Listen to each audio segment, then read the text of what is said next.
It's going to be the biggest battleground in the history of our sport. The biggest match in pro wrestling history. Okay. Oh, I got it. This is better. Last word. I dig music. Woo! I'm on drugs! As the biggest night in the history of this great organization. Oh, that's right, folks. It's me. It's the THC DOGG back for another episode of the WMW Podcast, Riding Shotgun. As always, my brother from another mother, to the I to the double ZY, Mr. Izzy High. What's going on, my friend? Oh, I'm busy being a danger and only a danger to myself at this point. Man, I'm really excited about this one, and I've been excited about all the things we've been doing. But today, I get to bring on my nephew, another JCW Gypsy Crew member. Ladies and gentlemen, this is Smokey C. Yo, what's good? Smokey C. Welcome to the WMW Podcast, sir. Thank you for coming out today. Do we have it muted? No, we're good. Can you hear me? Am I here? Yeah. Okay, there we are. So, I take it you guys might know each other a little. We live on the hill together every now and again. Nice, very nice. So the week here in Illinois, it's been pretty interesting. The weather's been up and down. It was like 75 last weekend, or the weekend before, and then last weekend it was like 90. So it's like the weather, it's just so screwed up. And today I think it's like a high of 82, but we're getting into the fall again, which is great because when the fall comes, that means Halloween comes. And obviously, as a horror guy, and Halloween is my wheelhouse. Speaking of which, real quick, and maybe we'll talk about it more in depth as we get closer. But the Halloween Havoc videos are starting to pop up on YouTube, like the best of, and this, that, and the other thing. And one of the ones they always talk about, and I can totally understand why, is Guerrero and Rey Mysterio. Right. Sure. That opening match was just a fucking banger, man. And I don't care who came on after them. You were walking into it's like Savage and Steamboat at WrestleMania 3. Whoever had to follow that up, fuck. So they burnt that card, brother. They straight burnt it. No one could follow it. Follow it. No, amazing, those two guys. The one regret that I have when it comes to Eddie Guerrero is I really wish we could have seen him and Steamboat. Like, my God, could you imagine? all day, absolutely. So he is jumping right in, man. We're going to start with a little wrestling this time. Yeah. Well, it's I'm with it, man. I'm so with it. And real quick, before the Eddie and Ray memory of Halloween Havocs, both of you, what would have been your first memory to jump up if somebody said Halloween Havoc to you? Well, I was a big fan of Randy Savage versus DDP. yes. Yes. That feud was brilliant. Like the way they built that, and just so good. And Savage, I give Randy Savage all the credit in the world because he helped DDP. He made him.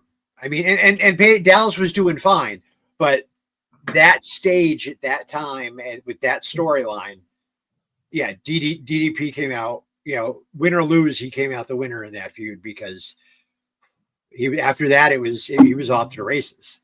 Right. What about you? Unfortunately, it comes down to one of two. It comes down to that god awful Chamber of Horrors match. Which one? The one with the electric chair. Oh, Abby. And I mean, first off, it didn't make any sense. Like the rules of that match, it's like they're making shit up as they go along. Right.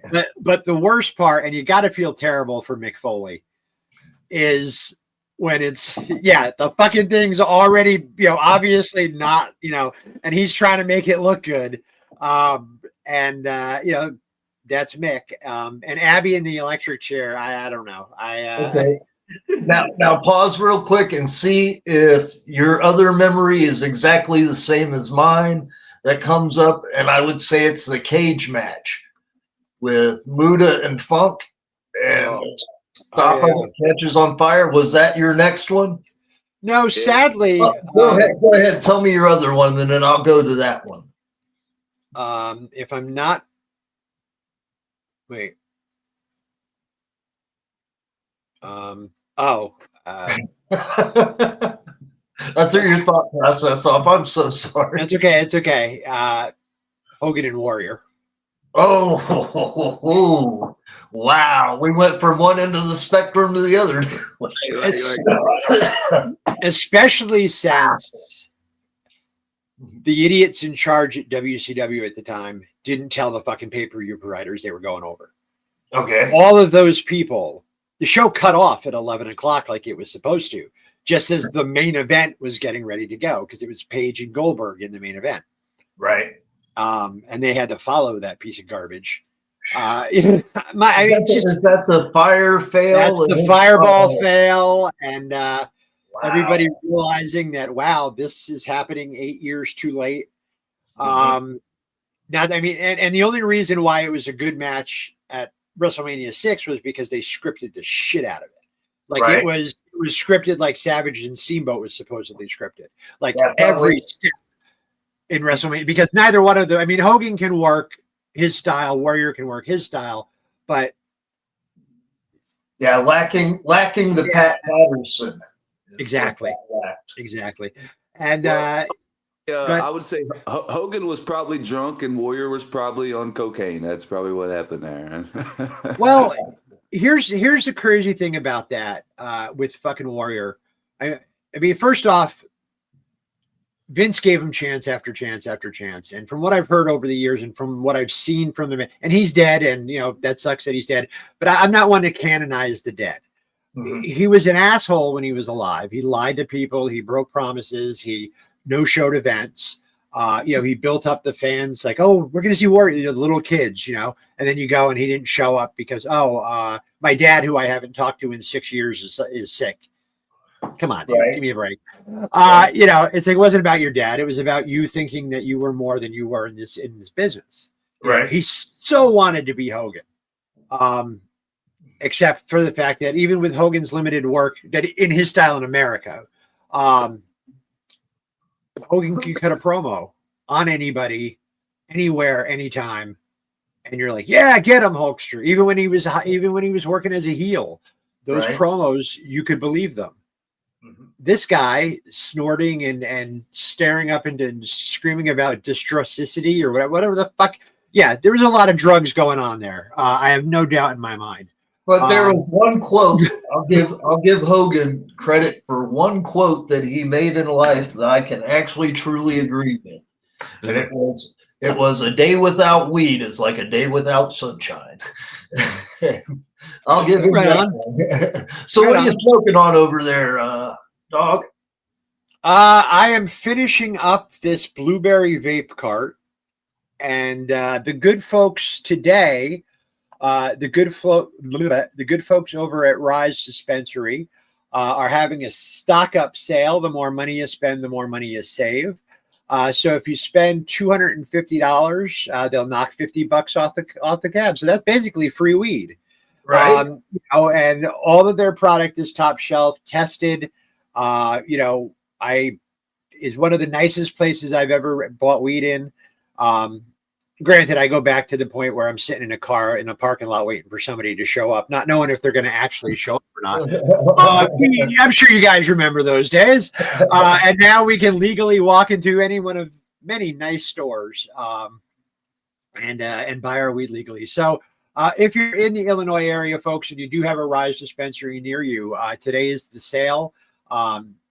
Up to every like $100 is like $20 off, and so on and so forth. So they're rolling along. They've got some great products, and definitely my preferred dispensary. And the funny thing is, we've got a couple here in town, and which is weird because it's only 40,000 people in this town. It's not like it's very big. But a lot of potheads. Yeah, a lot of potheads apparently. Because on top of the 2 dispensaries, we also have 3 or 4 smoke shops. Right. So a lot of potheads, a lot of bongs. Speaking of which, I don't know if I showed you this.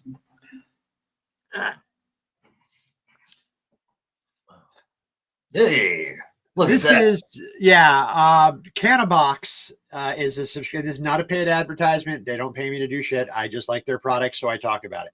Cannabox sends you a monthly box. It's $37.99 plus tax, and in it every month you get it's a theme box. So that particular one came out of like a Super Mario theme box where the t-shirt was video game related, and the rolling papers, they were like 8-pack or 8-bit papers, so they tie them in all together, and we've done it now just over a year, and we've got 13 really cool, I got a sloth bong, I got a Eiffel Tower, there's some cool little pieces. It's good stuff. We've paused ours temporarily because we got to find room for all these little, all of a sudden there's all these bongs all over the house, and they're little, so you want to make sure. And I got cats, it's a whole mess. But yeah, so Cannabox, check them out, guys. They have great product.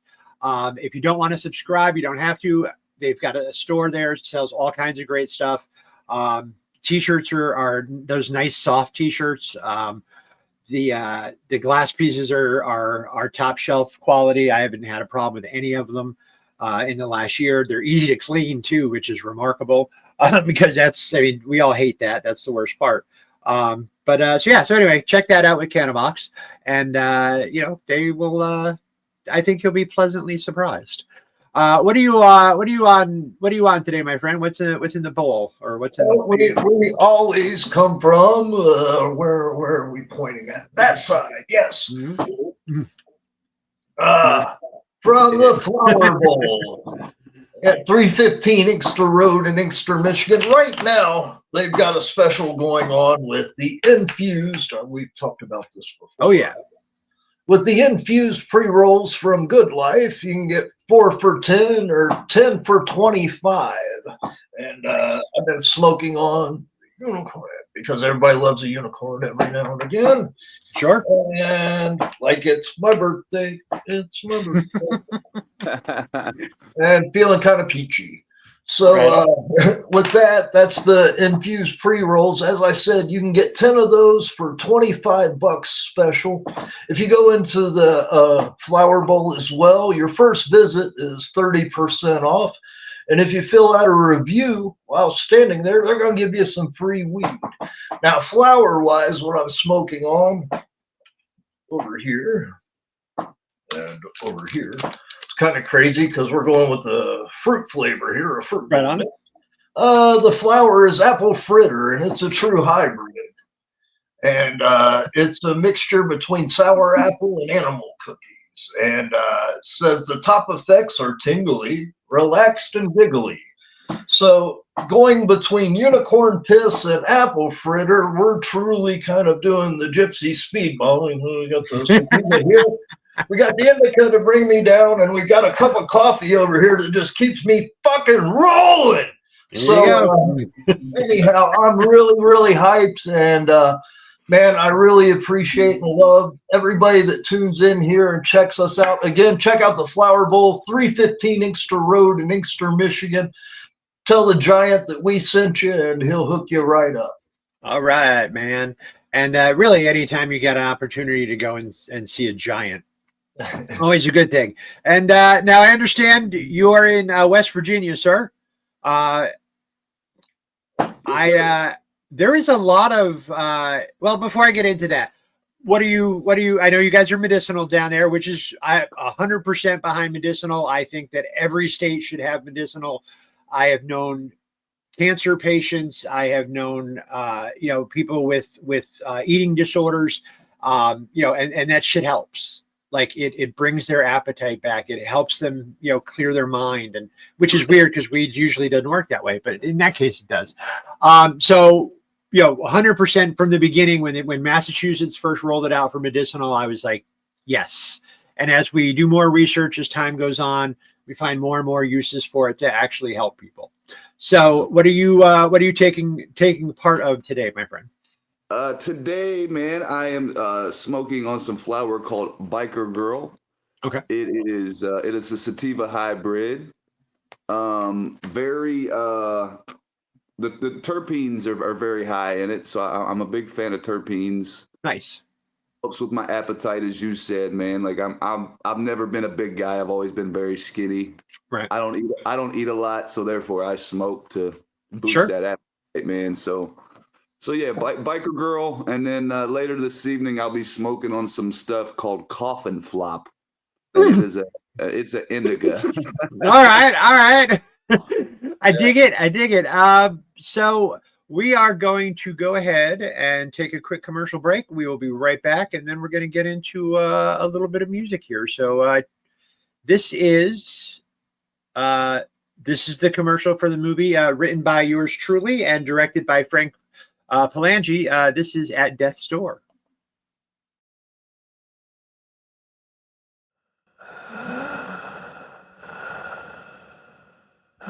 How can ordinary choices bring you face to face with death?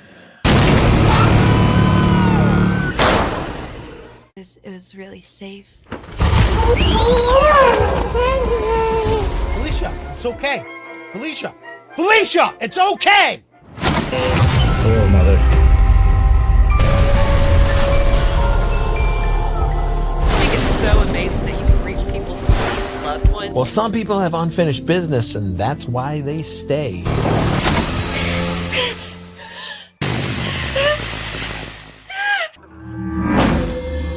Hi. I rented out the suite online. Pull yourself together. Bestie.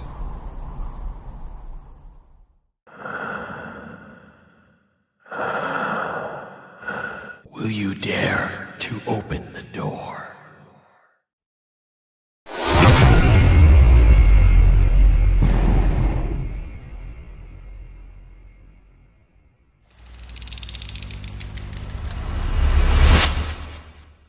You're always going to be welcome here. Always. Very cool. All right. Available now, streaming on Yakuza TV, which is the East Coast USA TV channel. I am happy to announce, which I can now that everything's been signed off on, I am the new station manager for Yakuza TV. I am in the process of building a new lineup for our programming. We're going to have theme nights every week. We're going to dedicate one night a week to horror and to wrestling. And so every night there's going to be a 4-hour block of original programming, Sunday through Saturday. And then during the day, we're going to have some great kind of zen, kind of help you get relaxed kind of stuff. Maybe some yoga, that type of stuff to keep people during the day moving and feeling good. And then at nighttime, we get into the crazy stuff. We're talking true crime. We're talking horror. We're talking just amazing lineup of shows. I've been talking to some great creators, and it's going to be a banger, guys. It's going to be a banger. And beauty is we're everywhere. We're Fire Stick, Roku, Apple TV, all the places where all of those little plug-in devices. Our app is free. So feel free to check us out. We're growing the library. They just launched the channel a couple of months ago. So we're in that early stage. I'm bringing on some great people to help us all grow, and we are going to be debuting resin on the channel as well, starting in a couple of weeks. So, there's a lot of great wrestling content coming up, a lot of music stuff coming up. The lineup's going to be tremendous. So, speaking of music, there's a lot of very interesting music coming out of West Virginia. Yeah, I've been hearing just all these different styles. I hooked up with the guys from the Zombie Cult about a year and a half ago, and they kind of turned me on to what was going on down there. And the scene is growing, man. Tell me about that scene, Smokey? Well, before Smokey jumps in real quick, let me kind of tie a little bit together and my involvement a little bit, and then we'll go. But what I meant to say is about 10 years ago, almost to the day, he knows what's up. I was booked to go down there and perform on one of the music festivals put together by Fams and the Hooligans, who we featured a few weeks back on here. And shortly before I was supposed to go there, my ride wrecked their vehicle and I didn't have a ride. And for me, the only things that I had is my word and my balls. And I had given my word to these guys that I would be there.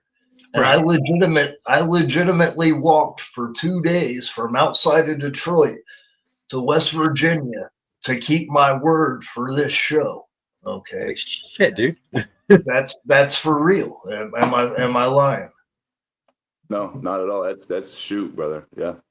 Okay. So that's what I mean about my word and my balls. If I give you my word, that's what I mean.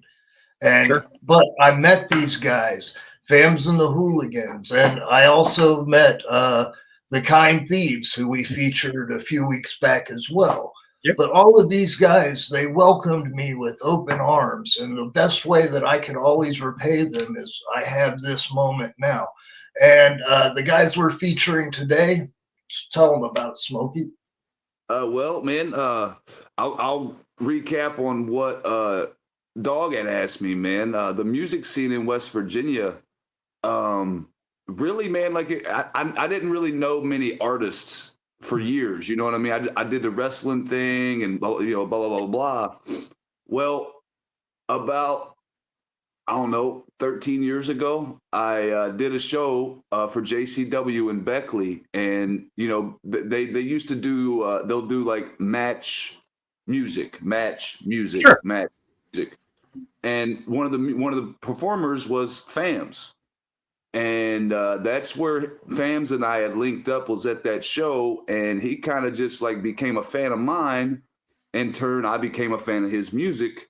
Nice. And then a year or two later, he formed the group Fams and the Hooligans. And they started, they come at me with this idea about a thing called the White Trash Bash. And I was like, okay. And that's that thing that Unc was talking about, was this little festival thing that they had put together. And it started out as like a house party. Yep. But it grew into something so much bigger than that. Like we had to get a actual venue with cabins and shit and nice. But man, like the music that these guys have been putting out since I've been down with them has been unbelievable, man. That they're all very multi-talented guys. Like they're not just good at one particular thing. Like they're all very musically inclined, man. They really are. Nice. this video and this song that we are featured today comes from two of the guys from the Hooligans, and that is Tito and X-Man, and these guys together, man, it's magic. You know what I mean? Right like on. it's magic. So this song today that you guys are going to feature is called "Taking Up Space," and I know some of us in life, we feel like we're taking up space, but if you got good people that support you and love you, are you really taking up space, or are you just filling space in their life? You know what I'm saying? Does that make sense? Yep, absolutely, brother. I hear you 100%. Let's go ahead and check this out. This is Taking Up Space.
Taking up all the space, not leaving behind no peace, making a mess all over the place.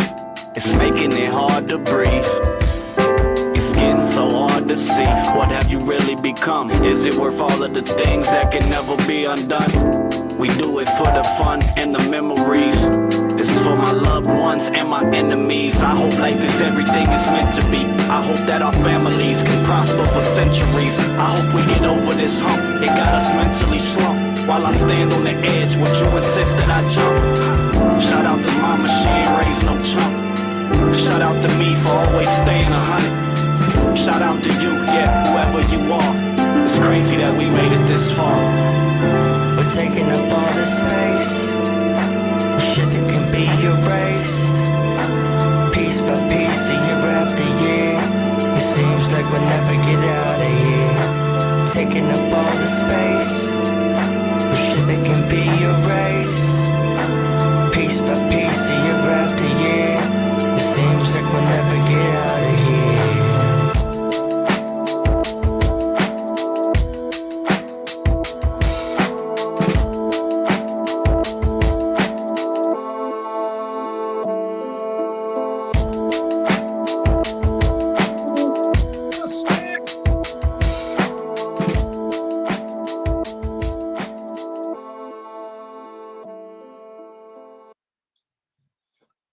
Right on, man. Right on. I dig that. I dig that a lot. Yeah. That has got a nice groove to it. The delivery is smooth. That's good stuff, man. That is really good stuff. We are in the process of creating a new show that's going to be very similar to like the Headbangers Ball back in the day, where we're going to feature like unsigned artists and stuff. So let's talk later because I can dig that. Let's go ahead and grab a commercial, and then we're going to come back and oh boy, do we have some bad stuff to talk about today. We'll be right back.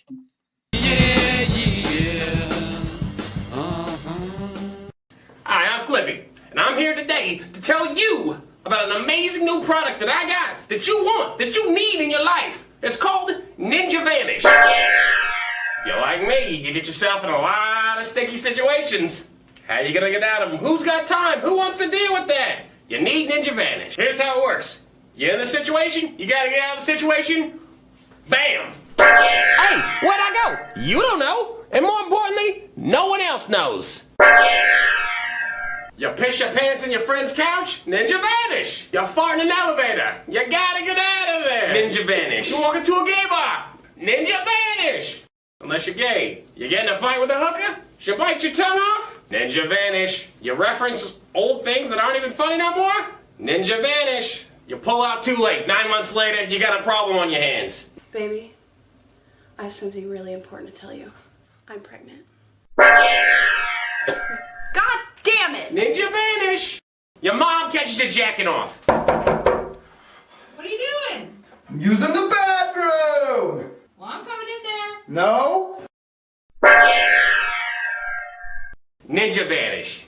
You wake up next to a big girl in the morning that you don't know how you got there? You was a minotaur last night. She's got a dick. Ninja vanish. Hey, and for the ladies, you can use it as well. It ain't just for us guys. You fart while your boyfriend's going down on you. Ninja vanish. Alright, now tell you what I'm gonna do. 'Cause we can't do this all day. I'm gonna give you a month's supply of Ninja vanish for $29.95. It's made in Thailand, so you know it's good. You also get this, the blow phone. A phone with a breathalyzer. You'll never drunk dial again. $40 value, absolutely free in the next 15 minutes. Hey, you've tried the other guys, now dip out with the best. Ninja vanish. Hey, you're looking at the Iron Demon, Shane Mercer. If you take a look around here at everything here, we are the 25th anniversary of the gathering of the Juggalos. We have carnival rides, we got music, we even got violence and wrestling later.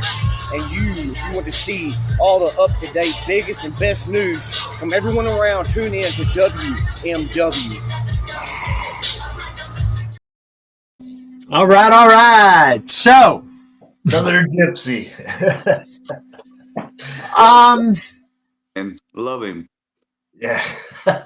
I think it's safe to say that when Vince started pushing, his expansion through, the merchandise was a huge factor, especially I think in those earlier days. And you look at some of that stuff that they came out with over the years, and I mean, there's been some great stuff, obviously. I mean, the Andre the Giant t-shirt with just a giant hand on it. I mean, that's cool, obviously, all of the Hogan stuff. And then later on into, I still think Austin 316 is the best-selling t-shirt of all time. I'll be right back. All right. So, the merchandise was critical, and the WWF did it better than anybody else out there. I would put them on like a Disney level. Absolutely. When it comes to merchandising. Absolutely. And if you look back at like the old LJN figures, they had a remarkable likeness to the actual wrestlers. Yeah, for what they were, absolutely. Yeah. Like, and that King Kong Bundy figure, I'm still convinced you could kill a man with that thing. If you grab the leg and just start swinging, man. There was like 5 pounds of solid rubber, that thing. It was ridiculous. Now, let me show you. I only own one thing from my childhood. Ah, yes. Yeah. Okay. And talk about manifesting. Right there in the middle. Yeah. There you go. Iron Sheik. Rusty baby. And everybody knows. If you want to talk about merch, that's the one thing that I own from my childhood. I don't own anything else from my childhood but that glass. And so there you go. There's my bones in the merch. It's crazy because the money, and I've read later on like interviews with like Kevin Nash and people who jumped from the WWF to WCW, talking about how there was just no comparison. Right. Because in WCW at best you had the NWO shirts and you had the Sting shirt, the black one with the scorpion. But how many 4 Horsemen shirts did they sell? Like on Austin 316 is probably still the best-selling T-shirt of all time, period, across the board. So they knew what they were doing, and they were very good at it. I'll give you a little bit of history and trivia here real quick. Do you know who the first people were to merchandise T-shirts in pro wrestling? T-shirts? Yep. The Von Erichs? No. Believe it or not, it was Les Thatcher and Jerry Briscoe. They were the first two to mass create T-shirts and sell them on a mass market in the Mid-Atlantic area. Yeah. Right on. Yeah, there's a little bit of trivia for you on the first time that T-shirts were mass produced. It was Les Thatcher and Jerry Briscoe. So. Wow, that's kind of crazy. You guys had we'll have Les on here in the next few weeks. He's got a podcast that he's getting ready to start, and him and I have been in discussion. So hopefully soon we'll have Les Thatcher on here as well. Nice. So. Very nice. You guys had merch when you were working full time, right? T-shirts, that kind of thing. Pictures. Yeah.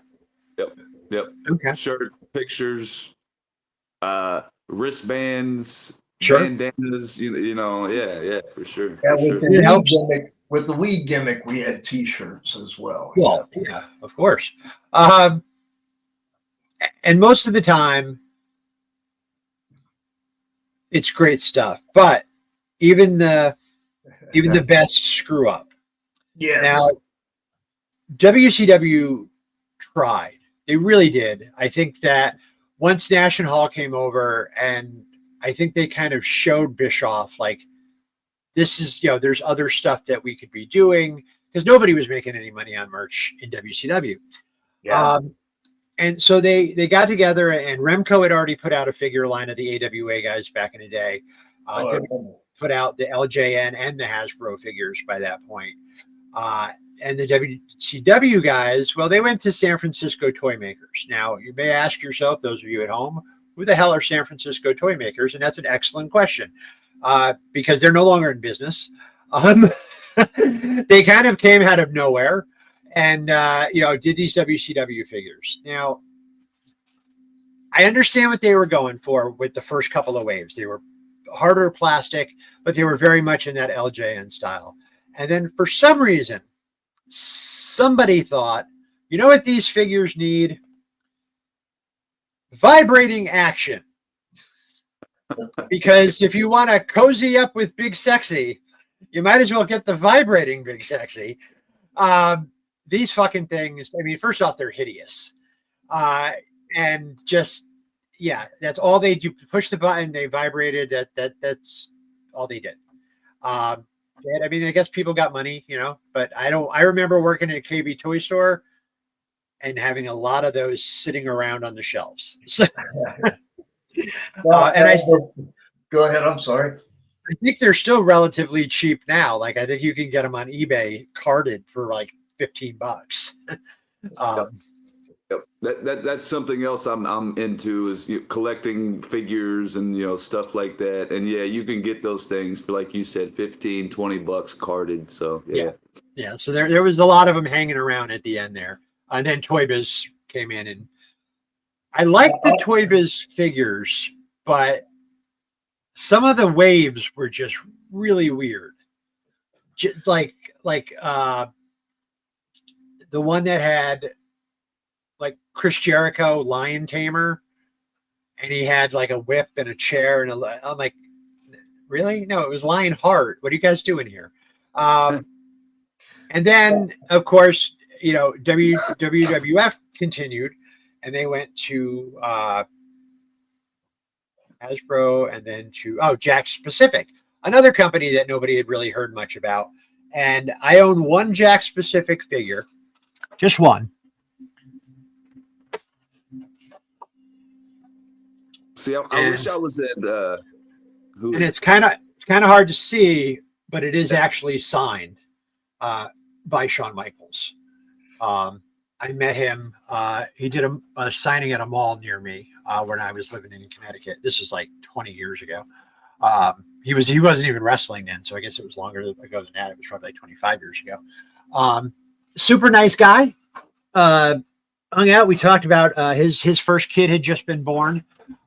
So we were talking about being a dad, what it was like to be a dad and everything, because I got a kid, and he's like, oh man, he's like, it's the best decision I ever made. And so, right on, Sean, right on. And then, good for him. He's back and he got his shit together, and that's excellent. And he's doing good.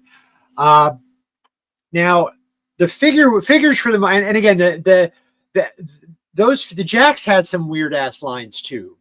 Like the stomp, where all of a sudden they're all in the military. I'm like, Right. What? Let me rewind a little bit further back. Okay, if we want to talk about, and when you brought up the subject to me, I thought about it in stages here real quick. Okay, now the first one, and I don't know if you guys remember this, but it was the first one that I saw as kind of really awkward and weird, but it was the WWF thumb wrestlers. What you did was you stuck your thumb up their ass, and and the awkward look of the guys at the same time, they looked like you had your thumb in their ass. So that was the way they wrestled. So that would be the first nomination of mine in the awkward merch line would be the WWF thumb wrestlers, because you had your thumb in their ass and they looked like you had your thumb in their ass. So that would be number one for me. They were okay with it too. Well, they did work for Vince. So,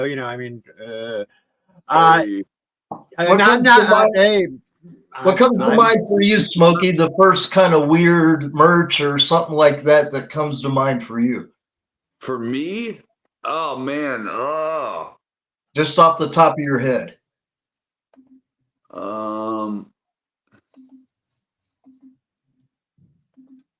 Man, like growing up, even like I said, even now, like I'm a big collector. Like I collect shit still. And I wish I was at home, but I'm out of town right now at a friend's house, or I'd have all kinds of shit to show you and whatnot. But man, like the foam stuff was big when I was a kid. Remember, like the foam LOD shoulder pads, and like the foam belts and shit. Like right, but none of the foam belts looked like any of their belts at all. Not at all. That's probably the oddest and the one that didn't make any sense was probably that foam belt, man. It was like, where did they get the idea? So you've been called Reggie Parks and been like, hey man, could we get some pictures, like good quality pictures? So here's looks like the championship belt from fucking No Holds Barred or something. Right. When you guys were kids, did you guys make your own belts as well? Absolutely. I had a it wasn't a wrestling belt. It was like a replica. It was like a kid's replica of like the boxing belt from Rocky. Okay, I remember that, the red, white, and blue one. Yeah, I had one of those. There was like a kid's play version of it. I had one of those. How many promos did you cut in the mirror with it? Oh, lots of promos. Oh, all the time. Especially when there was that period of time I thought I might be like schizophrenic. So that was an interesting time. But you same way, Chris? What do you mean? I still cut promos in front of the mirror today. Got to stay fresh, man. Got to stay fresh. Yeah, I was that same way where I had made, and my favorite belts at that time were the Malkovich belts, the like the original WWF title belts, or the ones that look like the NWA tag belts. Yeah. I really love those belts and that design. So every belt that I had created as a kid kind of resembled that one, and I went from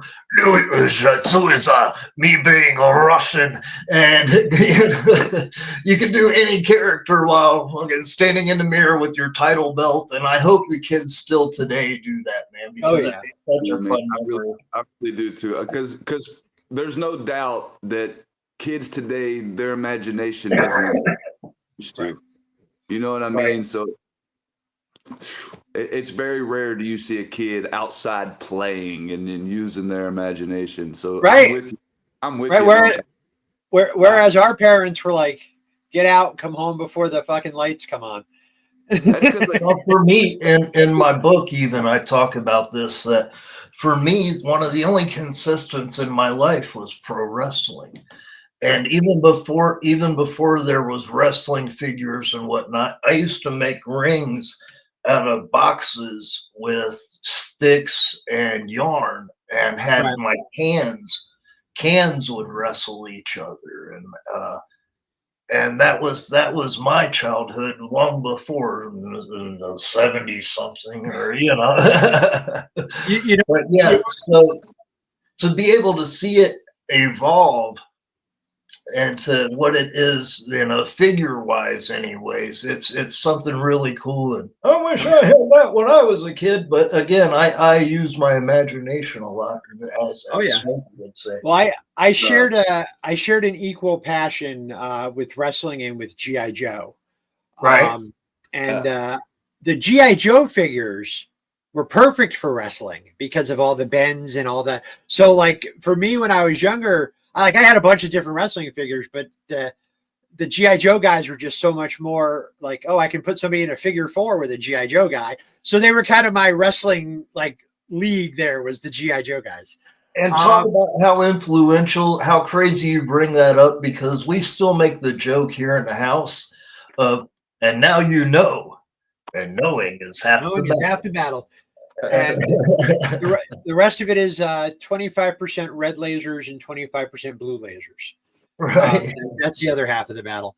Now, so again, what would be, let's say, what's your top, your top choice so far of like bad merch ideas? Because I have a couple that come to mind.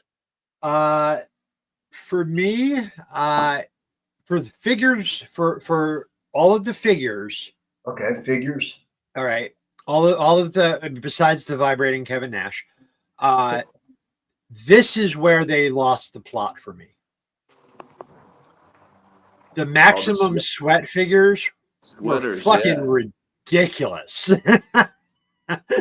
They just are horrible to look at. They're just and the Road Dogg one, I don't know. It's like he escaped like Rastafarian hell or something. I'm not sure. Like they're so screwed up. And really, it's like, ooh, pump sweat through them. Ew. You know, like I don't want to touch a sweaty Stone Cold Steve Austin. I mean, is that the male version of the Betsy Wetsy, I guess? Yeah, pretty much. I had the cane for that, and the mask on Kane came off, so it was kind of like the first time you ever seen Kane without a mask. You know what I mean? Yep. And that was a big selling point for that figure. Yep. So yeah, for me, for the figure line, definitely the maximum sweat. Like, guys, and they're not in proportion to anything else, just to each other. So it's not even like you can kind of mix them in. So yeah, I kind of avoided those. For t-shirts, there's only, and I've seen some horrible WWE t-shirts, but I mean, what can you say to that? I mean, somebody saw that and went, okay, yeah, that's fine. I mean, Farouk, for Ron Simmons and fucking Bradshaw saw that and were like, yeah, that's fine. That rates up there with I'm an ass man shirt. Right. You know what's funny about that? It's funny that you mentioned that. The guy who sang that song used to be a customer of mine when I ran a video game store.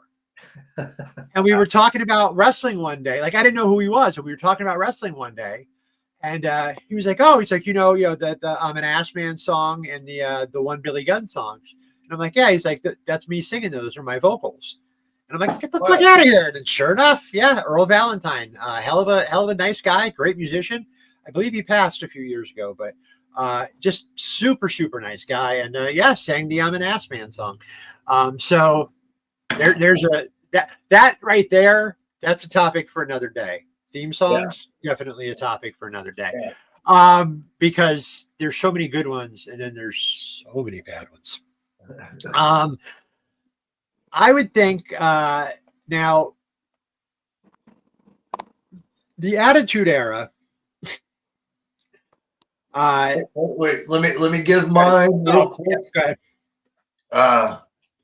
Does anybody remember the Muppet Mine? Yeah. George the Animal Steel, and it was a furry hand puppet that was bald on top, and it was called Mine.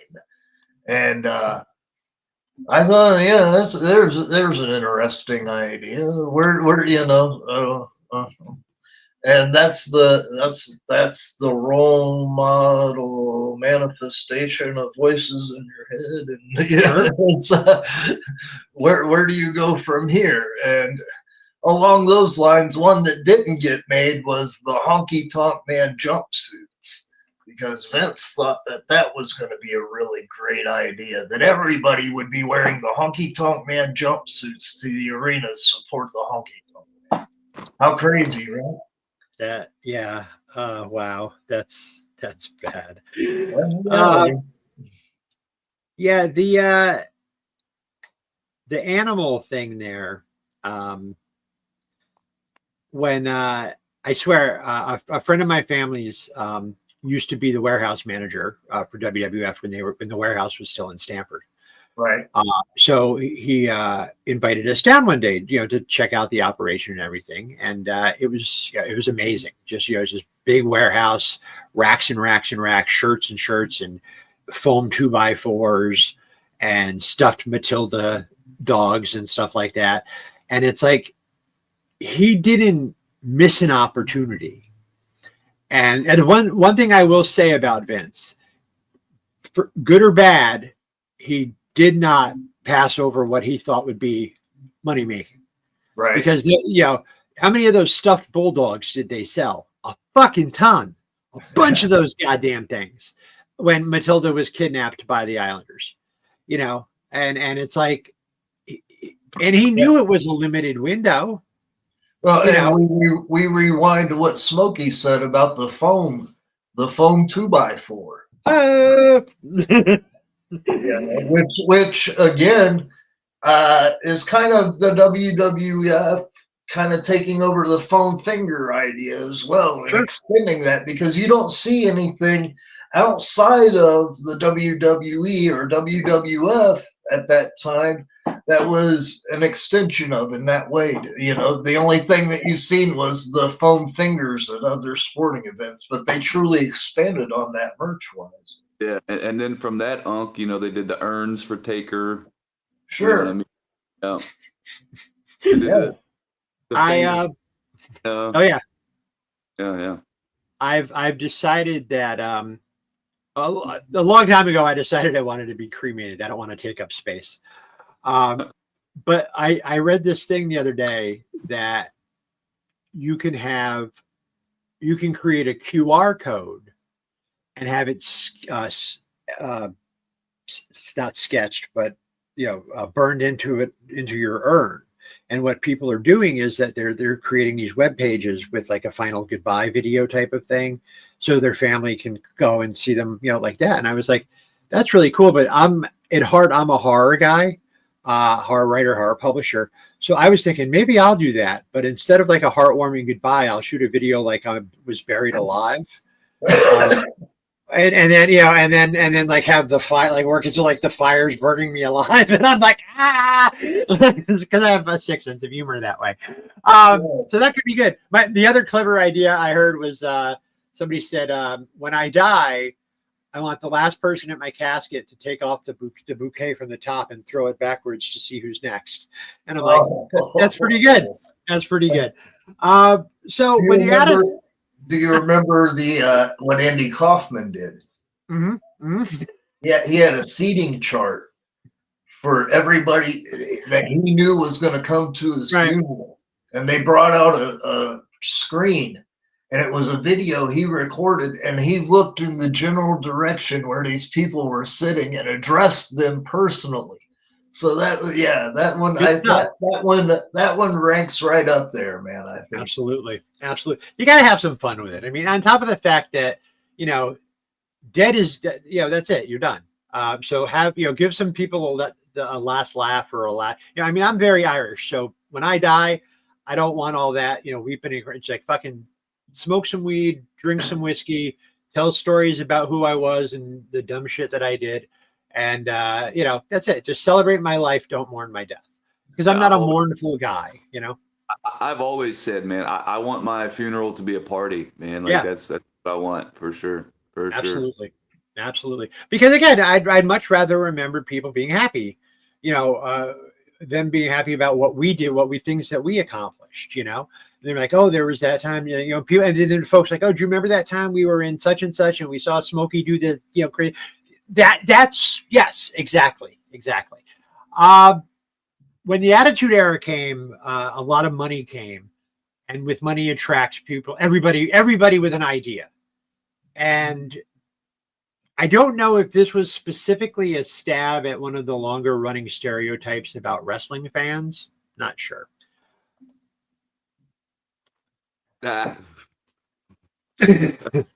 Wow. The Attitude Cologne. They also had a Stone Cold Steve Austin cologne called Venom. And I'm like, why would I want to smell like Stone Cold Steve Austin? Now I can rewind in time for you where the idea might have come from. And there was in the 70s a cologne called High Karate. And that was advertised everywhere. And it was disco, if you will. You remember how disco was hot for a minute, and then it was gone. Martial arts movies and things like that inspired High Karate cologne. So I would guess, feeding off of possibly the idea of High Karate, you end up with the WWF cologne. So crazy. I tie it together somehow, man. This weed is good. We hang out long enough, we'll solve the Kennedy assassination. We'll be lately, and I admit, for the most part, they have gotten better. Although there was that one shirt. Who was it? Was it Rich Swann? I don't know. They had one shirt that was like I don't think they went out of their way to be offensive with it, but I don't think it was looked at close enough because it was really kind of feeding off of the big lips, and it was in poor taste, and it was pulled very quickly.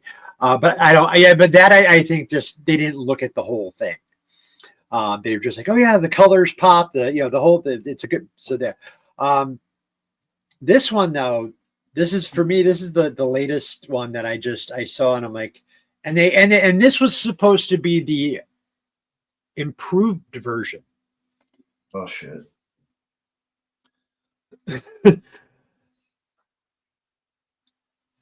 So Becky Lynch goes around kicking lasses.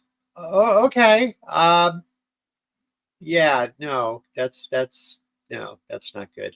Love Becky, but yeah, that's a bad luck. It's a bad luck. So yeah, are you guys old enough to remember the Big Johnson shirts? Yeah, where life is always better with a Big Johnson, and didn't it have like little cartoon characters on it? That's one that I'm surprised that as I see that. And they tried to make that, that would come to mind. The Big Johnson shirts. Somehow the Big Johnson shirts back in the day got kind of popular. Right on. Well, it was, you look at stuff, and especially like stuff from like the 80s, you look back on and you're just like, wow, we were really running around dressed like that. And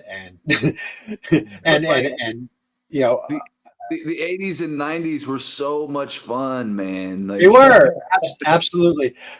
The funny thing is, and then we'll get out of here. But I was talking to a buddy of mine about this the other day.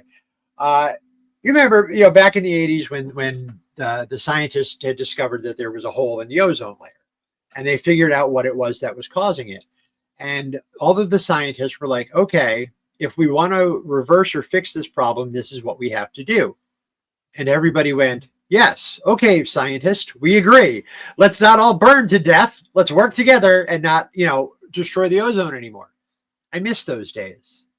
I miss those days where you agreed with scientists because they knew what the fuck they were talking about.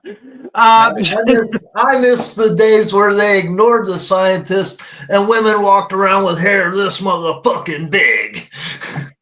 They were a hell of a lot more fun. I miss the days when everyone fucking cared about each other, man, and not bullshit going on in other parts of the world. That's what I miss.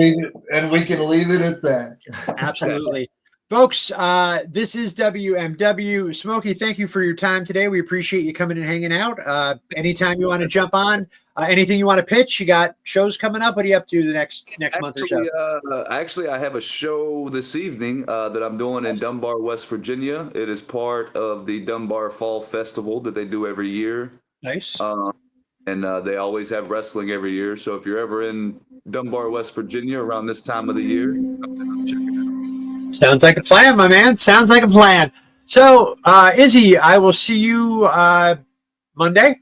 Yes, sir. And again, Smokey, anytime you want to come and hang out with us, brother, we do. We got all kinds of great stuff coming. The new channel is going to be amazing. So, folks, stick with us. Yeah, make sure you hang out when we go off the air here, Smoke.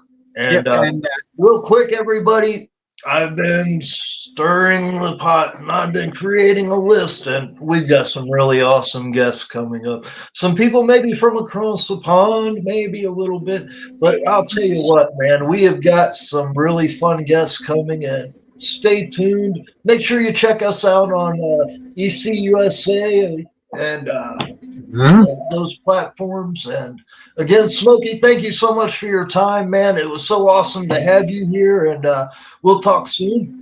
All right. Sounds like a plan, folks. We're going to go ahead and jump out of here, and we'll see you on Wednesday for resin. Ooh.